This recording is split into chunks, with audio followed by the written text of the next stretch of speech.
olha só, a insatisfação dos consumidores com os serviços da Enel só aumenta. E como aumenta?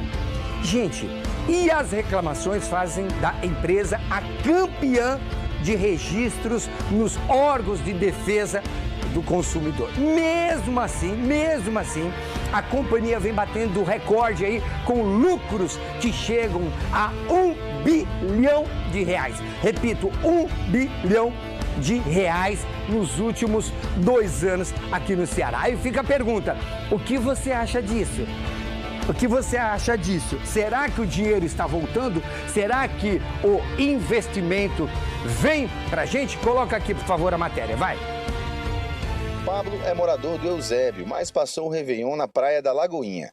Boa parte da virada foi sem luz. Várias casas relatando queda de energia, algumas específicas, assim, rompimento de cabo, que a gente soube pela própria os caseiros, né, da manutenção do local. A gente passou a virada do dia 31 sem energia e pelo menos o dia 1º inteiro sem energia também. Dá até para pensar que poderia ter sido melhor ficar em casa, mas no condomínio onde ele mora também faltou energia. Essas 2 quadras em específico, elas tiveram uma queda no dia 31, a virada do dia 31, boa parte do dia 1º, muitos protocolos, pelo menos umas 20 casas gerando protocolos constantes. O professor é parte de uma ação judicial movida por moradores do bairro Urucunema, no Eusébio, cobrando manutenção efetiva na área. Em fevereiro do ano passado, ele e a família ficaram 1 mês sem geladeira, após o eletrodoméstico queimar em uma das frequentes oscilações de energia. São quedas constantes que a gente vê, com pelo menos 10 horas de espera por um atendimento. A gente teve a perda dessa geladeira, teve perda de muitas lâmpadas, disjuntores específicos de proteção, né, do quadro de energia também não funcionam, precisam ser trocados. Os problemas no fornecimento de energia são verificados por meio de 2 indicadores. O DEC é a duração equivalente de interrupção por unidade consumidora, que aponta quantas horas um conjunto de consumidores ficou sem energia, considerando interrupções de pelo menos 3 minutos. Já o FEC é a frequência equivalente de interrupção por unidade consumidora, que é o número médio de interrupções também superiores a 3 minutos. No Eusébio, por exemplo, o índice DEC foi de 11,68 no ano passado, o que significa que a população ficou em média quase 12 horas sem energia. O limite previsto seria de 10 horas, índice que não é atingido desde 2016. Em Aquiraz, também na região metropolitana, a situação foi ainda pior em 2023. Também com limite de 10, o município teve duração equivalente de interrupção de 13,45. Significa que os moradores ficaram sem energia por 13 horas e mais 45% de 1 hora, 13 horas e 27 minutos mais precisamente. No interior, a situação chega a ser pior.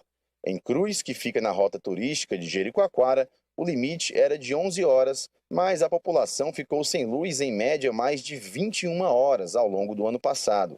O número médio de interrupções foi de 6,9, quase no limite de 7. As reclamações que fazem da Enel campeã de registros nos órgãos de defesa do consumidor contrastam com os crescentes ganhos da companhia. A Enel hoje opera em 30 países e 3 estados brasileiros: Ceará, Rio de Janeiro e São Paulo. Por aqui, os lucros vêm batendo recorde ano após ano. Em 2020, a empresa teve lucro líquido de 265 milhões de reais, valor que quase triplicou em 2 anos. Saltou para 488 milhões e meio em 2021 e no ano seguinte chegou aos 640,5 milhões de reais após um crescimento de 31%. O economista Tiago Holanda aponta que a falta de concorrência influencia negativamente na qualidade do serviço da Enel. São atividades que, para funcionarem bem, precisam de uma única empresa trabalhando na oferta desse serviço. Isso acaba gerando dificuldade com relação à qualidade da energia que nós recebemos em casa, pois muitas vezes não há possibilidade de escolha de uma outra empresa. Além dos transtornos ao consumidor comum, as quedas no fornecimento de energia também trazem prejuízos à economia. O acesso à energia elétrica ele deve ser tratado como um direito fundamental para todas as pessoas, pois envolve inclusive questões relacionadas à sobrevivência e o desenvolvimento econômico das pessoas.